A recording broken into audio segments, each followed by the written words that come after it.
I'm glad she finally came out with the truth. People need to know this shit. If you have any of these creditors reporting a charge off on your credit report, I need you to stop and save this video because I'm going to show you how to get that account removed, especially when it keeps coming back verified. The very first thing you need to do is what we call the cleanup. You need to make sure you clean up all of your personal information. You should have one name, one address, no phone numbers, and no employers listed on your account.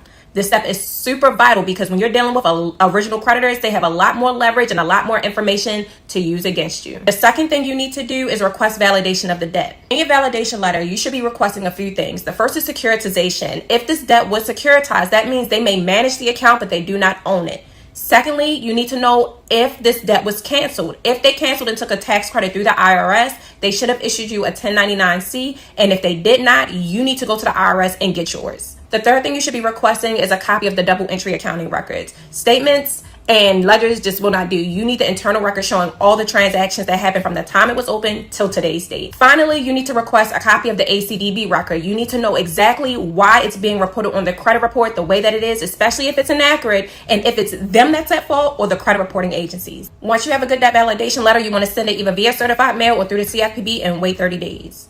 After the 30 days, if it does come back verified, this is where you need to not give up and breathe. At this point, you're going to be requesting a method of verification. You're going to ask them exactly how they validated this information. You want the time, person, entity, systems used in order to perform this investigation and when it took place.